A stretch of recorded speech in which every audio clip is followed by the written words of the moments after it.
Welcome back. In this lecture 16, I will discuss about different process conditions for synthesizing polymers and also talk about emulsion polymerization in little detail. So, these are the topics I plan to cover in this lecture. We have learned how to synthesize polymers by radical chain polymerization. Now, in this lecture I will explain you different polymerization processes. Now, that is not restricted only to radical chain polymerization. Any polymerization processes can be carried out by the processes I am going to discuss in this lecture. There could be two possibilities, one is homogeneous, second one is either heterogeneous or multiphase. Now, some homogeneous systems can become heterogeneous as the polymerization proceeds, because the resulting polymer may be not soluble in the reaction medium. As a result, the polymer might get precipitate and the solution might get heterogeneous from homogeneous. But usually we basically classify the polymerization process looking after the initial behavior or initial phase of the reaction mixture. Now, in homogeneous we can have melt polymerization or solution polymerization. We can in multiphase we can have emulsion polymerization, suspension bead or pulp polymerization, and in heterogeneous we can have this precipitation polymerization or polymerization with heterogeneous catalysis, interfacial polymerization and solid state polymerization. In melt polymerization, the name suggests that the reaction is carried out in molten stage, where monomers as well as the resulting polymers are in melt state, that is the resulting polymers are above their Tg glass transition temperature or melting point, so that the polymer chains behave like a melt. And for example, some polyethylene terephthalate or polybutylene terephthalate polycarbonate are some examples. Solution polymerization, in solution polymerization the monomer and the resulting polymers are soluble in the solvent, and example is solution polyethylene. Similarly, for multiphase polymerization we can have suspension polymerization, which is also called pearl and bead polymerization, because the resulting polymer products they come as a bead, spherical beads, looks like pearls. So, that is why sometimes this term pearl or bead polymerization is used for this suspension polymerization. Now, it can be employed with any water insoluble monomer and initiator. So, both the monomer and the initiator are not soluble in the water, but initiator is soluble in the monomer. So, the monomer and the initiator actually are suspended in the water phase by using a suspending agent and also by vigorous stirring, and these suspending agents could be basically surfactants or some water soluble polymers or some inorganic clays, and the polymerization happens within the these monomer droplets. Some of the examples like crystal polystyrene, foamable polystyrene, ion exchange resins which contain spherical cross-linked beads and so on. Precipitation polymerization, where the monomers are in solution, but the resulting polymers precipitate out of a solution like acrylic fiber like polyacrylonitrile. Now, in multiphase polymerization with heterogeneous catalysis, where polymerization happens where a catalyst which is insoluble either in the monomer or in the solvent used in the polymerization. So, the catalysts remain as a separate phase altogether. So, that is why we call this a heterogeneous polymerization or multiphase polymerization, and we will discuss this in next 2-3 lectures. After 2-3 lectures we will talk about this synthesis of polyethylene or polypropylene by the multiphase polymerization reaction. We will talk about more detail about emulsion polymerization in after some time. In emulsion polymerization essentially is carried out in water medium having three components: monomer, initiator, surfactant, and I will discuss this in detail in after few minutes.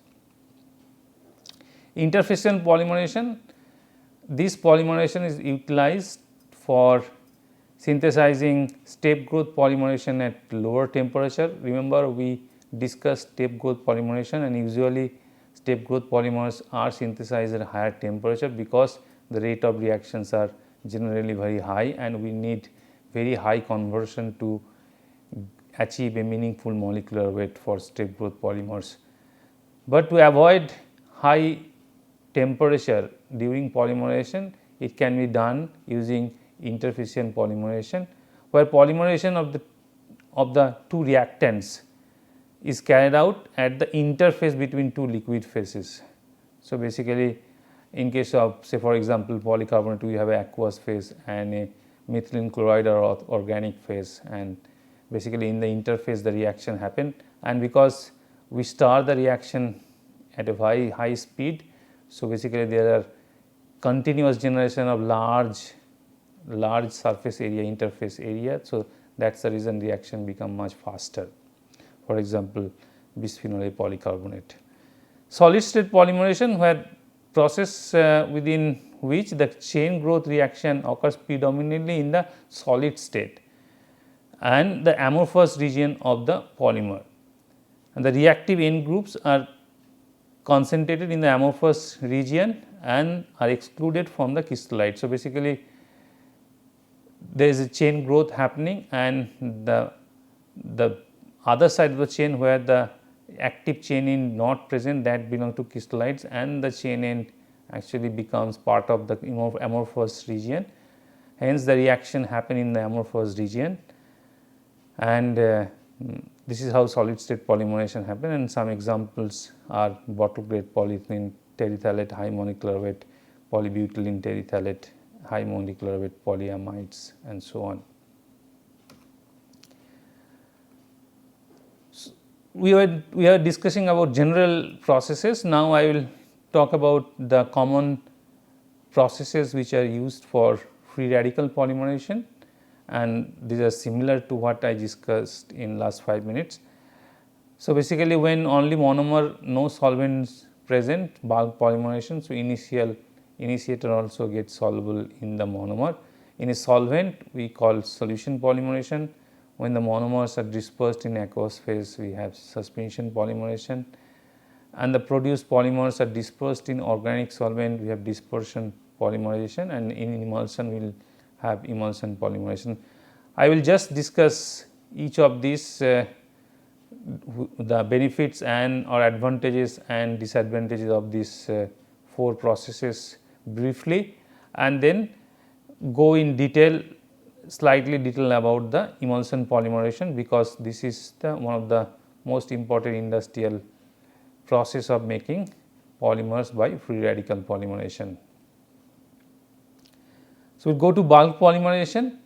As the name suggests, bulk means there is no other thing present other than the monomer and the initiator. So, this is the simplest method. So, only monomer and monomer soluble initiator is present. So, basically you have the reaction mixture where you have taken the monomer and monomer soluble initiator, and the produced polymers are also soluble in the monomers. And the free radical kinetics, which basically we basically learned in the last few classes or lectures, they actually apply in this polymerization method. The advantage is that the monomer concentration is very high, and we have learned from our kinetic equations that as the monomer concentration increases, we get high reaction rate as well as high molecular weight.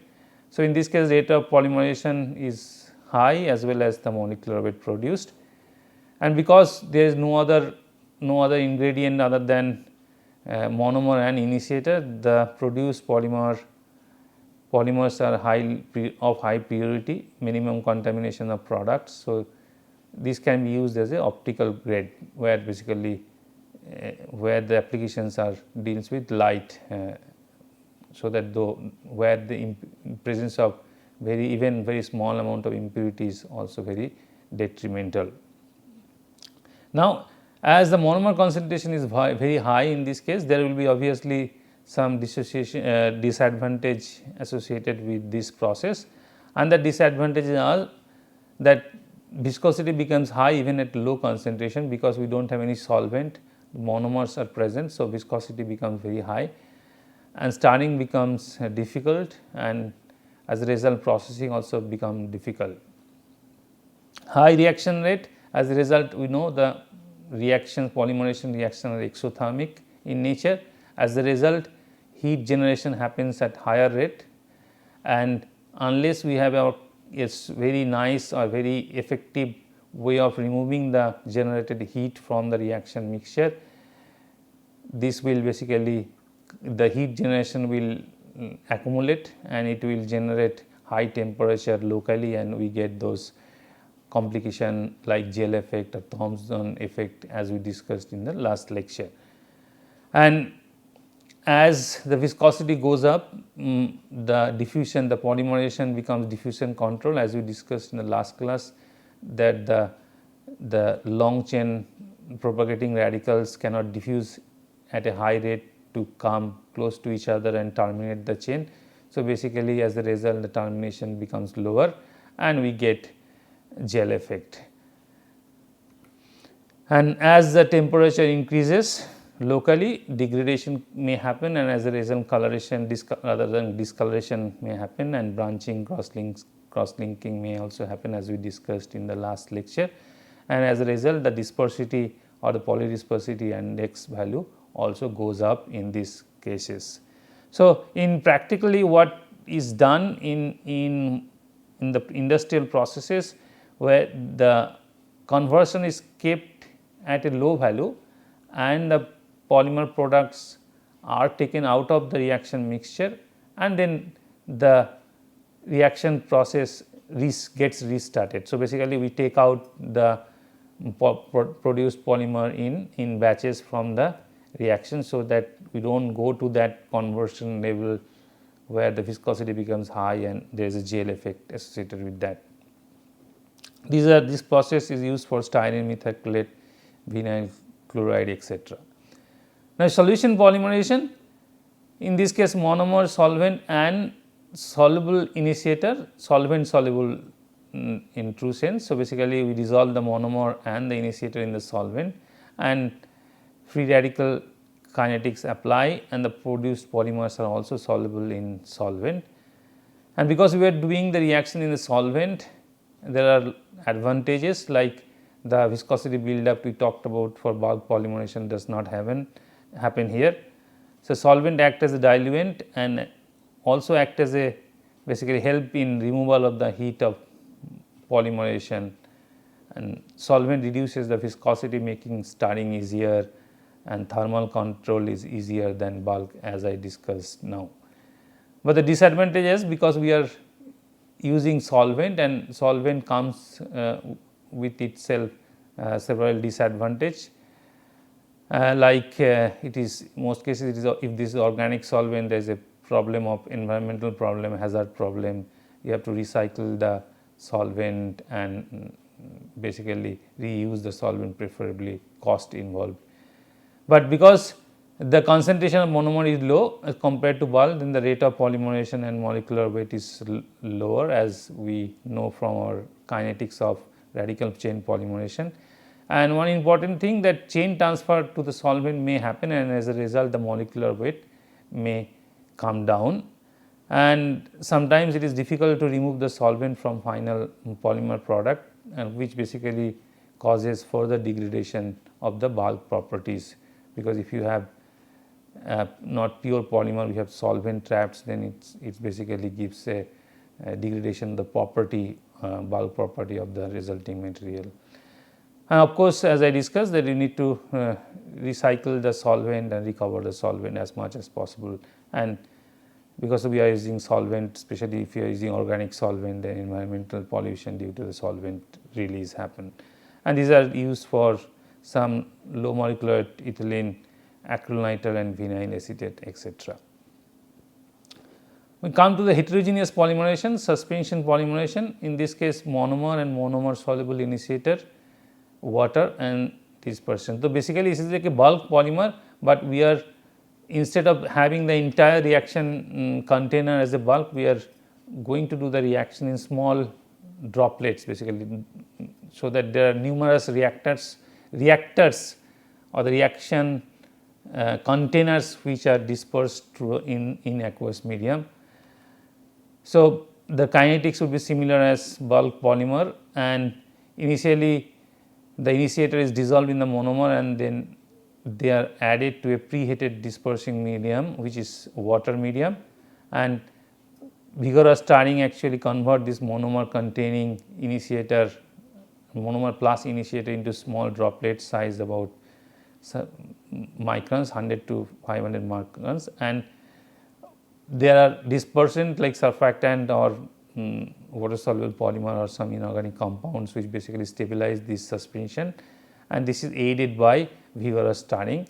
And once we heat the reaction along in presence of a thermal initiator, for example, then the polymerization start, and the polymerization happen in those droplets, and as a result the advantages of the bulk polymer actually exist. In this case the monomer concentration is high and other thing, but and also another advantage is because we are doing in an aqueous medium, the heat generation can be removed quite effectively.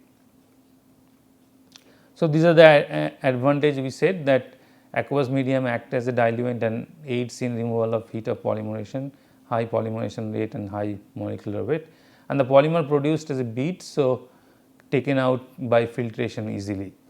Disadvantage that polymerization need to be completed, otherwise the beads which we cap, if we have a residual monomer, then it is a problematic, and because then it will not be useful. So, we need reaction need to be completed, and dispersant may impart the additional dispersant we are using for suspending those particles in aqueous medium. There, if you cannot remove them effectively, then that will impart impurities in the product. These are used for methacrylate and other acrylate esters, vinyl acetate, vinyl chloride, difluoroethylene, etc., tetrafluoroethylene, etc. There is another heterogeneous polymerization possible, where basically the resulting polymers are now not soluble in the say aqueous medium. So, basically they get precipitated and they actually act as a nucleation sites for further monomers. So, basically instead of monomer polymerization happening on the droplets in case of suspension polymerization, here polymerization will happen on the particle produced by the precipitated polymers. So, monomer and soluble initiator, organic solvent in this case, rather than in case of suspension polymerization we have aqueous solvents, in this case generally we have organic solvents, and we have dispersion present which basically disperse the produced polymer particles. Polymers are formed are insoluble in solvent, polymers remain dispersed because presence of dispersant, and polymer grow in size by absorption of monomers on the polymer particles which gets polymerized further, and we get large polymer size in this case. There are other heterogeneous polymerization processes possible, like inverse suspension polymerization, micro suspension polymerization and emulsion polymerization, which we will discuss in this lecture itself in detail. So, let us talk about emulsion polymerization, and this is important because it has a great industrial importance. In fact, emulsion polymerization was first employed during World War II for producing synthetic rubbers from 1,3-butadiene and styrene, and this was the start of synthetic rubber industry in United States in those days, and presently it is a predominant process for commercial productions of vinyl acetate, chloropene, various acrylate copolymers and copolymerization of butadiene and styrene and acrylonitrile. It is also used for methacrylate, vinyl chloride, acrylamide and some fluorinated ethylenes. Now, the most important is that the polymer product which we get from emulsion polymerization are actually colloidally stable dispersion particulate polymer in water known as latex. So, basically in this case the product comes as a colloidally stable, means we get particulate polymers which are stable by adsorption of surfactant or emulsifier molecules, and that product is a reaction mixture itself, when we call this as a latex, and it can be used directly for applications like paints, coatings, finishes, floor polishes. Of course, we need to add other ingredients like pigments and stabilizers and so on. And the size of the particles in this case are much lower than the suspension polymerization or dispersion polymerization. Here we are talking about maximum 1 micron, which is even, it could go even much lower than as low as 0.05 micron. It is about 3 orders of magnitude smaller than this polymer beads which we got from or which we get from suspension polymerization. And because we are doing the reaction in a suspended medium, the heat issue, the heat release and removal, those things are taken care, because this has been, the reaction is carried out in aqueous medium. And mechanism and kinetics are different in this case than normal radical chain polymerization kinetics which we discussed in couple of lectures back. So, the mechanism and the kinetics are little different, which we will discuss briefly in coming slides. One of the most important aspect in terms of kinetics is that molecular weight of the polymers produced can be increased without compromising the polymerization rate. Remember, in normal radical chain polymerization, if we increase the temperature or if we increase the initiator quantity, we get higher reaction rate, but as a compromise we actually decrease the molecular weight what we achieve. But in this case, that disadvantage can be overcome by this emulsion processes, where molecular weight and the reaction rate both can be increased simultaneously.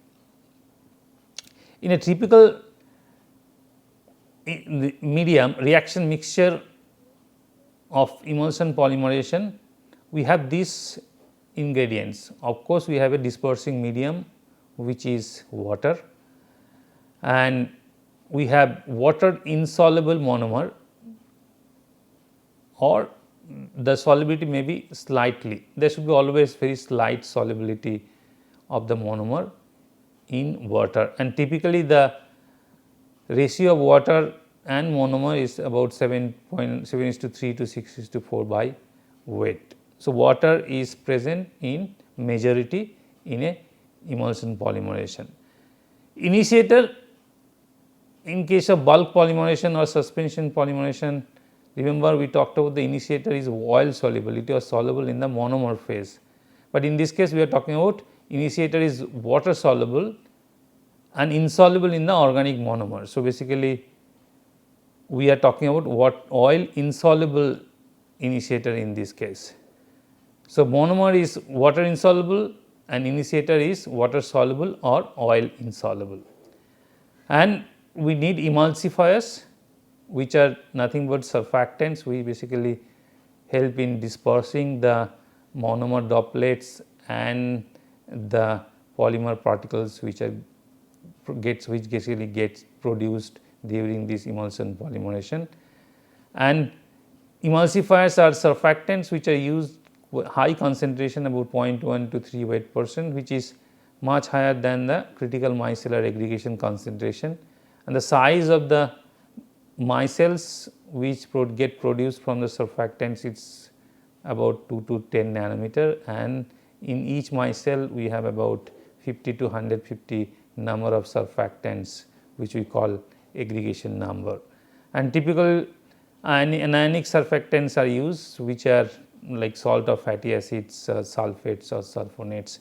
There are other ingredients also added occasionally as required, like chain transfer agents, some inorganic salts and some other ingredients which are not main ingredient, but which basically helps in qualify or improve the property of the polymer that produced, and chain transfer agent basically helps us to control the molecular weight of the produced polymer.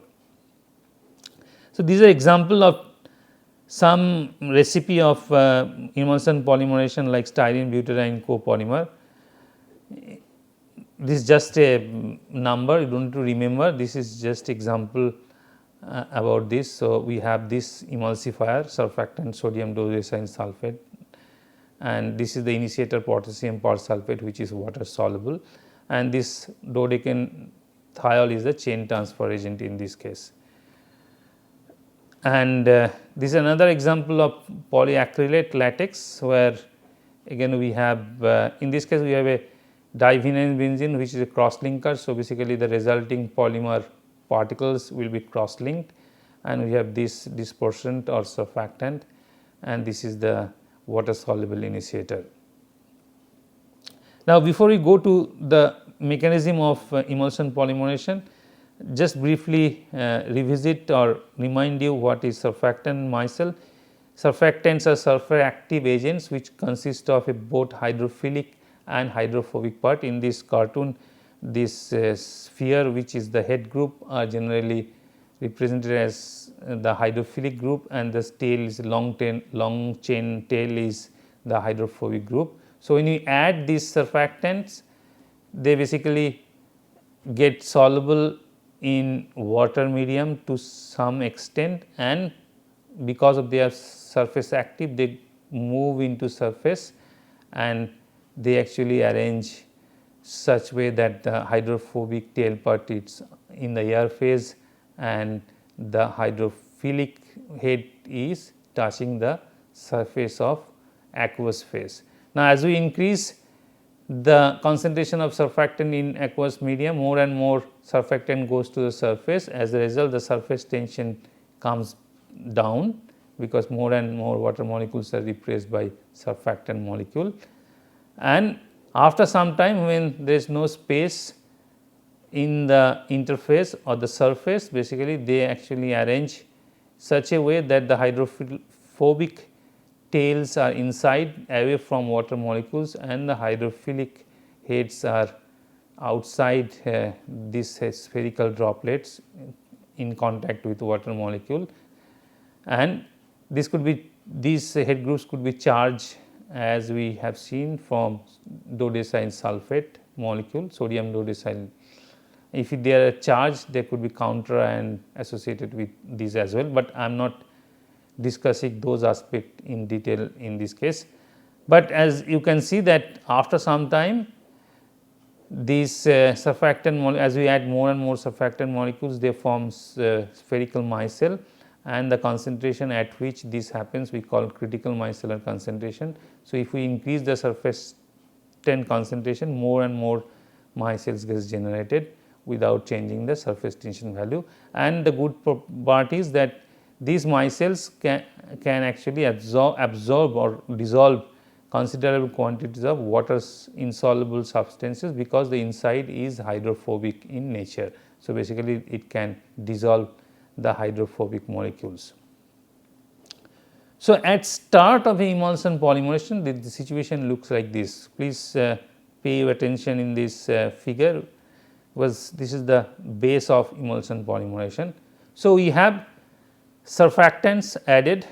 Now, surfactants, some surfactants are present as monomeric molecules, some would be of course in the surface which we have not shown here, and some will be present as micelles. Now, we have these water insoluble monomers, there will be of course slight solubility. So, we have shown these soluble monomers in this aqueous phase by this letter M, but some of the monomers will get dissolved in the hydrophobic container, basically hydrophobic core of the micelles, and as a result the micelle will basically swell little bit because without absence of this dissolved monomer, they probably would have a smaller size, but because these monomers are dissolved, they are now actually of little higher size. The micelles are little swollen.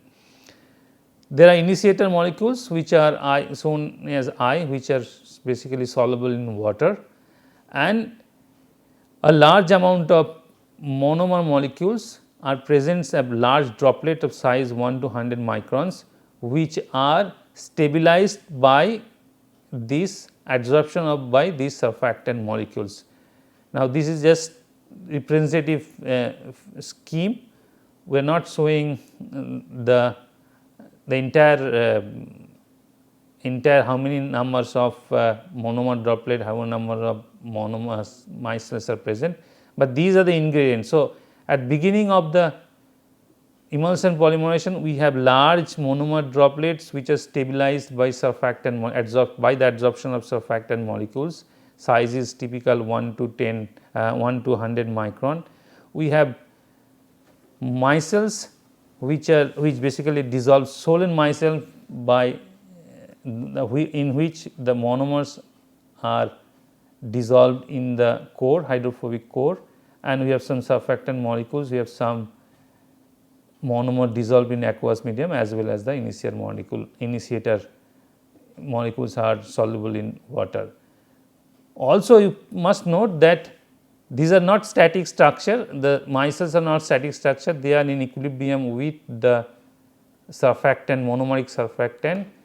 Even the monomers which are dissolved in this micelle, they are in equilibrium with the monomer present in the soluble. So, as this the monomer droplets, the monomers are in equilibrium with the monomer present in the aqueous medium. So, whenever there is a shortfall of any of these, like if there is a shortfall of monomers in this micellar core, then this monomer can go in to replace that monomer, or if there is shortfall of monomer in aqueous solution, then these droplets can supply monomer to the aqueous medium. So, this is the aqueous phase. Large droplet of monomers maintained in suspension by adsorbed surfactant molecules and agitation, which these large monomer droplets, which are basically more than 95% by weight, and small monomer swollen micelles which are far greater in number than the monomer droplets, but contains relatively small amount of total monomer. This is important. Monomer droplets number or concentration is like this 10 to the power 12 to 10 to the 14 liter inverse. So, per liter we have this many monomer droplets, but look at the number of micelles or monomer swollen micelle, they are about much higher, about 10 to the power 8 orders of magnitude, 7 orders of magnitude more than the number of monomer droplets. So, effectively, because the number of micelles are much higher compared to monomer droplets, the total surface area of micelles much more than the magnitude of the total surface area of these monomer droplets, which is actually about 2 orders of magnitude higher. The surface area of these micellar particles are much more, about 2 orders of magnitude more than the surface area of these particles. So, basically if we produce something here, there is a chance of colliding with this is much more than colliding with these droplets. So, with this what I will do, I will stop here for this lecture, and then I will talk about how the reaction, what happens after the reaction start in this emulsion polymerization.